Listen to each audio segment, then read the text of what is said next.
జగన్మోహన్ రెడ్డి ప్రతిపక్షంకి వెళ్ళిన తర్వాత కూటమి ప్రభుత్వం అధికారంలోకి వచ్చిన తర్వాత ఏదో ఒక కేసులు ఏదో ఒక కుంభకోణాలు లిక్కర్ స్కామ్ అని లేదంటే మద్యం అప్పట్లో ఇసుక కుంభకోణం అని ఏదో ఒక కుంభకోణం పేరుతో లేదంటే పెద్దిరెడ్డి అక్కడ అటవీ భూములు ఆక్రమించుకున్నారు లేదంటే సజ్జల రామకృష్ణారెడ్డి అక్కడ ఎక్కడ కడప జిల్లాలో అక్కడ ఆయన ఆక్రమించుకున్నారు భూములు ఏదో ఒక కేసు ఏదో ఒక నాయకుడి మీద రకరకాల కేసులు తెర మీద తీసుకొస్తున్నారు. అంటే ఇప్పుడు వీళ్ళు ప్రతిపక్షంలో ఉన్నారు, వీళ్ళు ఏం కేసులు పెట్టినా ఏ నాయకుడైనా పడాలి, అవసరమైతే కోర్టుకు వెళ్ళి బెయిల్ తెచ్చుకోవాలి, పోరాడాలి, విచారణకు హాజరు కావాలి. ఓకే, అధికారంలో ఉన్నంతసేపు 5 ఏళ్ల పాటు కూటమి ప్రభుత్వం ఏం చేసినా సరే వైసీపీ చూస్తూ కూర్చోవడం తప్ప, కోర్టుల చుట్టూ తిరిగి బెయిల్ తెచ్చుకోవడం తప్ప అంతకు మించి అయితే ఏం చేయలేదు. కాకపోతే పోరాటాలు చేయాలి, పోరాటాలు ఉద్యమాలు మాకు కొత్త ఏం కాదని ఆల్రెడీ జగన్మోహన్ రెడ్డి గారు చెప్పేశారు. అయితే ఇప్పుడు మళ్ళీ కొత్తగా అది అంతటితో ఆగలేదు, ఆ నాయకుల వరకు ఆగలేదు. నాయకులు జర్నలిస్టులు అరెస్టులు ఇవన్నీ అయిపోయినాయి. ఇప్పుడు భారతి గారి మీద పడ్డారు.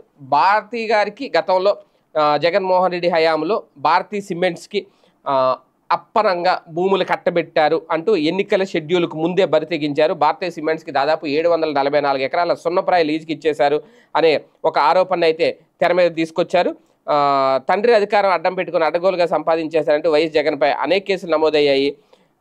ఆయన అధికారంలో ఉంటే అంతా సొంత లాభానికే, ప్రజల కళ్ళకు బటన్ నొక్కుడు అలాగే గంతలు గట్టి తెర వెనక దోచేయడమే అధికారాంతంలో అత్యంత గుట్టుగా సాగించిన ఒక భూ దోపిడీ ఇప్పుడు వెలుగులోకి వచ్చింది అనేది. అది ఏంటి ఆ భూ దోపిడీ అంటే భారతి గారికి, జగన్మోహన్ రెడ్డి సతీమణి భారతికి ఆమె యజమానిగా ఉన్న భారతీ సిమెంట్స్కి బరితెగించి 744 ఎకరాల సున్నప్రాయ లీజు కట్టబెట్టారట.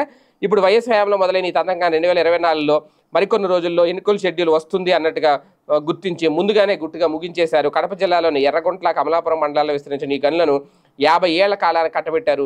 జగన్ తనకు తాను చేసుకున్న ఈ సొంత మేలు విలువ కనీసం 3,000 కోట్ల పైన. ఈ 3 అనే నెంబర్ బాగా కలిసి వస్తుందేమో. లిక్కర్ స్కామ్లోనూ 3,000 కోట్లు జరిగింది. ఇప్పుడు ఇందులో కూడా సున్నప్రాయి వల్ల వాళ్ళకి వచ్చే లాభం 3,000 కోట్లే.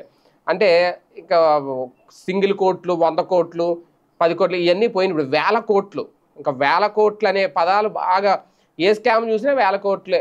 ఏదో చిన్నదైతే మొదలు కూడా అంటే 100 కోట్లు అనేది చిన్న పదం అనేది అలా చేస్తారు ఈ 1,000 కోట్లు తీసుకొచ్చి.